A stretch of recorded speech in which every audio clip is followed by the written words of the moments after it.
આ બાબતે અમે ભારતીય કિસાન સંઘ દ્વારા ફૂલ લડતના મૂડમાં છીએ। એટલે ખેડૂતોને ખોટી રીતે હેરાનગતિ થાય એવા કાયદા ન લેવા જોઈએ।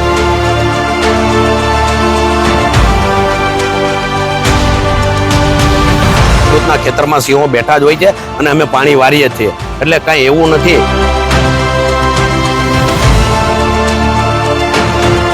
તો સેન્સિટિવ ઝોનનો જે કાયદો આવ્યો છે એમાં એકને ગોળ અને એકને ખોળની સ્થિતિ છે।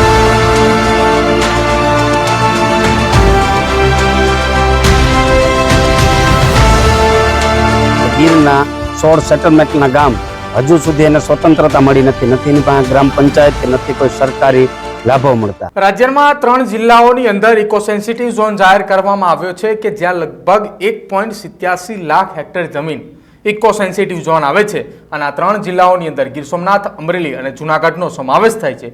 જોકે છેલ્લા કેટલાક દિવસોથી આ ઇકો સેન્સિટિવ ઝોનનો મુદ્દો જે છે તે ક્યાંક હવે રાજકીય રંગ પકડી રહ્યો હોય તેવું લાગી રહ્યું છે। આ તમામની વચ્ચે લગભગ 25 કરતાં પણ વધારે ગામના સરપંચો અને આગેવાનોએ સાથે મળીને એક મિટિંગનું પણ આયોજન કરવામાં આવ્યું હતું કે જેના કારણે આ ઇકો સેન્સિટિવ જે ઝોન જે છે તેનો મુદ્દો ક્યાંક હલ થાય। નમસ્કાર, આપ જોઈ રહ્યા છો ન્યૂઝરૂમને, આપની સાથે હું છું પ્રદીપ।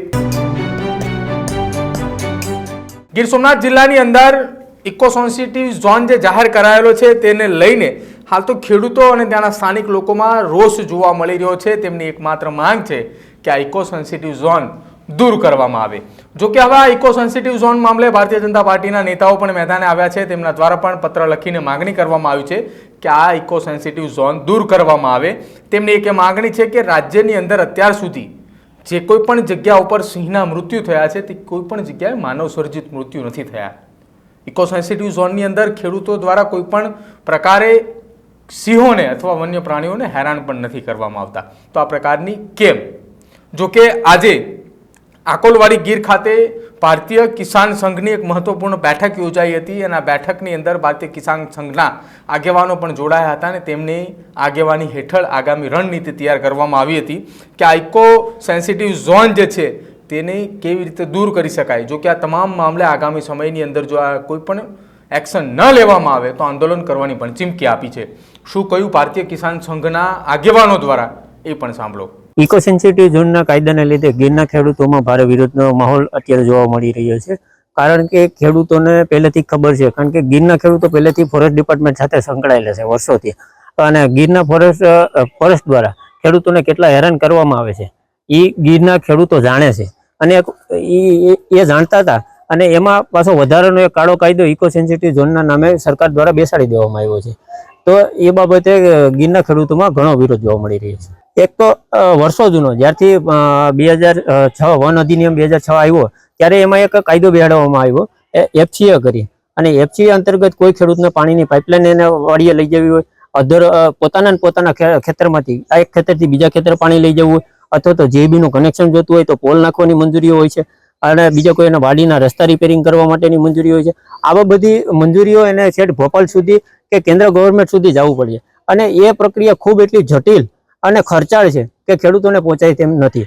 આજની તમને વાત કરું તો જે વર્ષો જૂના છેલ્લા 10 વર્ષની અંદર આવા ખેડૂતોના FCA ની દરખાસ્તો થઈ ગઈ છે, તેમ છતાં હજી સુધી તેવા ખેડૂતોને વીજના કનેક્શન મળ્યા નથી। તો આ 10 વર્ષે સામાન્ય કાયદો હતો, એમાં પણ 10 વર્ષથી આ જો ખેડૂતોને રાહ જોવી પડે અને હજી સુધી એને વીજળી ન મળી હોય। તમે વિસાવદર તાલુકાનું એક મોટું ઉદાહરણ છે હસનાપર ગામ। હસનાપર ગામની અંદર આજની તારીખમાં પણ ખેડૂતો બધા હજી મશીનનો ઉપયોગ કરે છે, ત્યાં એક પણ ખેતરની અંદર લાઇટ નથી। તો આવા કાયદાઓને આધારે એ ખેડૂતો ત્રાહીમાં પોકારી ગયા। હજી તો એમાં રાહત સરકારે કંઈ આપી જ નહીં, એમ છતાં એક વધારાનો કાયદો ગીરના ખેડૂતો ઉપર ઠોકી બેસાડવામાં આવ્યો છે।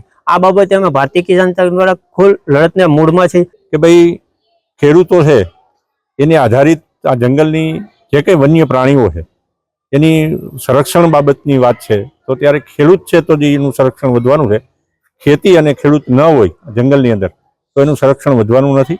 એટલે જંગલનો વ્યાપ વધારવો હોય, એનું સંરક્ષણ વધારવું હોય તો ખેડૂત મહત્વ છે। એટલે ખેડૂતોને ખોટી રીતે હેરાનગતિ થાય એવા કાયદા ન લેવા જોઈએ, અને આ કાયદાની અંદર ખેડૂતોને મુશ્કેલી પડે એમ છે, એટલે ખેડૂતોએ રજૂઆત કરી છે। આવતા દિવસોની અંદર અમે ખેડૂતોને કહેવામાં આવ્યું છે કે જાગૃત કરો અને સરકારને રજૂઆત કરીએ કે આની અંદર વધુમાં વધુ ખેડૂતોને કોઈ પણ પ્રકારની મુશ્કેલી ન પડે અને પોતે જે ખેતી કરે છે એને આધારિત જે ઉદ્યોગ છે એ ઉદ્યોગ બચવા જોઈએ અને ખેડૂત આગળ આવવો જોઈએ. એના માટે ભારતીય કિસાન સંઘ ગુજરાત પ્રદેશે પૂરા સહકારની વાત કરી છે. એટલે આ જિલ્લાના જે કંઈ ખેડૂતોએ આંદોલન કરશે એમાં ભારતીય કિસાન સંઘ ગુજરાત પ્રદેશનો પૂરો સહકાર રહેશે. કે ભાઈ ખેડૂતના ખેતરમાં કૂવો ગાળવો હોય કે એને કાંઈ ઝાડ કાપવા હોય, એને વીજળીની પાઇપલાઇન લઈ જવી હોય કે કાંઈ પણ કરવું હોય, એના માટે અમારે જે FCO કરવાની છે અથવા તો ફોરેસ્ટની જે કમિટી બનશે એની મંજૂરી લેવાની હોય, તો આ બાબતે કિસાન સંઘ સ્પષ્ટ નીતિ વાપરવા માંગે છે કે ભાઈ અત્યાર સુધી જ્યારે ઇકો ઝોન નહોતું, જ્યારે સેન્સિટિવ ઝોન પણ નહોતો, કંઈ પણ નહોતું, ત્યારે 200 માંથી જો 650 સિંહ પહોંચ્યા હોય તો એ માત્ર ને માત્ર બોર્ડરના ખેડૂતોની દેણ છે. અને લોકોને હિસાબે જે પક્ષીઓ અને જે પ્રાણીઓ છે એ સેફ છે. અને મારું કહેવાનું એ છે કે સરકારમાં બેઠા બેઠા આ વાવાઝોડામાં હજારો વૃક્ષ પડી ગયા છે, તો જંગલની અંદર શિકાર કરવા એવી સ્થિતિ સિંહોની નથી રહી. એટલે સિંહો રેવન્યુમાં સેફ છે. અત્યારે એને ત્યાં ટોટલી મારણ મળી રહ્યા છે, બધું સેફ થયું. એટલે જંગલની બાયણે સિંહ આવ્યા છે, એને જગ્યા નથી ઘટતી. પણ અંદર જે કાંઈ વ્યવસ્થા હતા, જે આપણે માલધારીઓને બહાર કાઢ્યા, પછી જે રસ્તાઓ બંધ હતા, સિંહ છે ને એ પણ પ્રાણીની લોકોની સાથે સંકળાયેલું એક પ્રાણી છે. એને કોઈ બહુ ઓલું નથી. ખેડૂતના ખેતરમાં સિંહો બેઠા જ હોય છે અને અમે પાણી વારીએ છીએ. એટલે કાંઈ એવું નથી કે ભાઈ સિંહ ઇકો સેન્સિટિવ જાહેર કરીએ એટલે વાણિય પ્રાણી અને જે કાંઈ જંગલ છે એ સેફ છે એવી વાત નથી. હંમેશા લાગણીથી કોઈ પણ વસ્તુ જેનો વિકાસ થઈ શકે. એટલે મારી આપ સરકારમાં જે કંઈ આ નિર્ણય લેવાય, ઇકો સેન્સિટિવ ઝોન જાહેર કરો, એ સારી વાત છે. એનું જે નક્કી કર્યું છે તમે સ્થળ, એમાં અમારો વિરોધ છે કે ભાઈ ખેડૂતની જ્યાં જમીન ચાલુ થઈ જાય, ખેડૂતની ત્યાંથી ઇકો સેન્સિટિવ ઝોન અટકી જાય.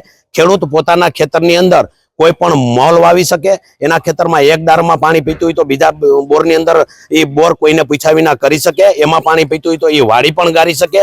એને આ વાડીએથી બીજી વાડીએ પાઇપલાઇન લઈ જવી હોય તો એને જંગલ ખાતાની પૂછવાની કોઈ જરૂર ન રહેવી જોઈએ. આ અમારો એક સ્પષ્ટ નીતિ છે અને આ સરકારે આ સ્પષ્ટ નીતિમાં કોઈ પણ અડચણ ન કરવી જોઈએ. જેમ લોકો સચિવાલયમાં આવે છે અને ત્યારે જેમ સરકાર છે એ મંજૂરી લીધા વિના સચિવાલયમાં નથી આવવા દેતા, પાસ કઢાવવો પડે છે. તો ખેડૂતની બાપદાદાની મિલકત છે રેડી, એમાં અમારે મકાન કરવું હોય, એમાં અમારે બોર કરવો હોય તો અમારે શા માટે કોકની મંજૂરી લેવી પડે? આ લોકશાહી આવી છે કે લોકશાહી જઈ રહી છે? આ બહુ શંકાને સ્થાને છે. કોઈ 5-25 જણાને હિસાબે આવા કાયદાઓ ઘડી બેહાડવા, ખરી રીતે આનો ગહન અભ્યાસ થવો જોઈએ કે ઇકો સેન્સિટિવ ઝોન નહોતું અને વન્ય પ્રાણી કેટલા વધ્યા છે. હા, 2-5 પક્ષીઓમાં જે કાંઈ ઘટ આવી છે તો એ છે ને સરકારની જે કાંઈ રેડિયેશનના હિસાબે આવી છે કે ભાઈ આપણે જોઈએ તો મોબાઈલના જે ટાવરો ઊભા કર્યા છે એને હિસાબે આવી છે. બીજી એક વાત બહુ મોટી કરું તમને કે પક્ષીઓ જ્યારે પતંગ ઉત્સવ મનાવવામાં આવે છે ત્યારે લાખો પક્ષીઓ સિટીની અંદર મરી જાય છે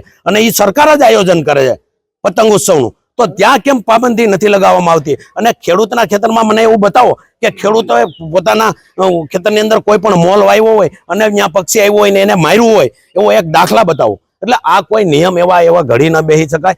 એટલે આમાં જે બહુ સરવરાટ ચાલુ થયો છે, કિસાન સંઘમાં મુદ્દો આવ્યો છે, કિસાન સંઘ આનો પ્રશ્નનો ગહન અભ્યાસ કરી અને આના જે કાંઈ ખેડૂતને અન્યાય થાય એના સામે લડવાની પૂરી તાકાતથી અને પ્રદેશના સપોર્ટથી અમે કઈ રીતે આંદોલન કરવું, સરપંચોથી લઈ અને નેતા સુધીનો સંપર્ક કરવામાં આવશે અને ખેડૂતને અન્યાય થશે એ મુદ્દે કોઈ દિવસ હલાવી લેવામાં નહીં આવે. સાહેબ, આમાં તો છે ને આ જેની લાઠી એની ભેંસ જેવી સ્થિતિ છે.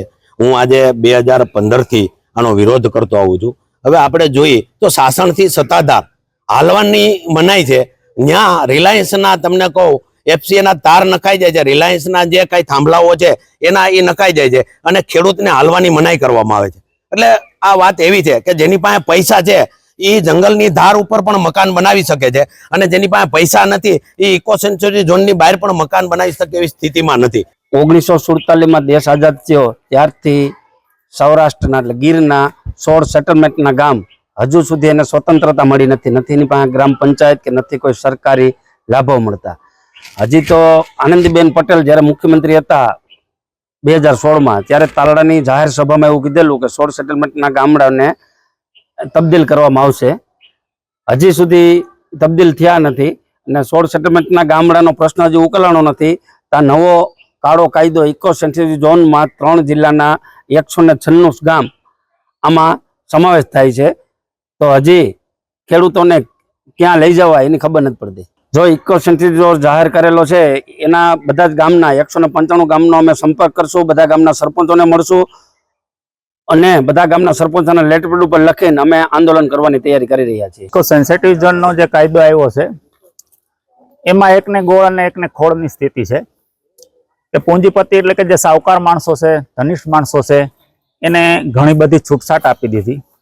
જે પર્યાવરણ પ્રેમી છે, ખરેખર જેને પર્યાવરણ પ્રેમી કહેવામાં આવે છે, 0 થી 3 કિલોમીટરની અંદર જંગલની બોર્ડર ઉપર આવતા ખેડૂતો, એ ખેડૂતો પોતાનું ગુજરાન ચલાવે છે ખેતી કરી, અને એ ખેતીમાંથી તમામ પર્યાવરણ એટલે કે પશુ પક્ષીઓ પ્રાણીઓ એમાંથી ખાઈ પી અને એમાંથી એનું ગુજરાન ચલાવે છે. ખેડૂત ચલાવે છે અને પર્યાવરણના પ્રાણીઓ પક્ષીઓ પણ ખાય છે, જેથી કરીને પર્યાવરણની અસંખ્ય ગણી વૃદ્ધિ થઈ છે આપણા વિસ્તારની અંદર, ગીર વિસ્તારની અંદર. બીજા વિસ્તારની જોઈ તેની સરખામણીએ સાસણ ગીર વિસ્તારમાં જોરદાર પર્યાવરણ ખીલું છે, પ્રાણીઓની વસ્તી પણ વધી છે, પણ છતાં પણ સરકારે આ જે મુખ્ય છે, જે ખરેખર પર્યાવરણનો વિકાસ કરે અને સહભાગી બને છે એવા ખેડૂતો ઉપર આ કાયદાનો ખોટો ડામ મારી દીધો છે. અને પૂંજીપતિઓ જેવા જે કાંઈ છે, શ્રીમંત માણસો છે, ધનિષ્ઠ માણસો છે, એને ખાણ ખનીજની ઘણી બધી છૂટ આપી છે. ખરેખર પર્યાવરણને નુકસાન કરતા ખાણ ખનીજ છે, પ્રદૂષણ ફેલાવતા ઉદ્યોગો, બિનખેતીઓ છે.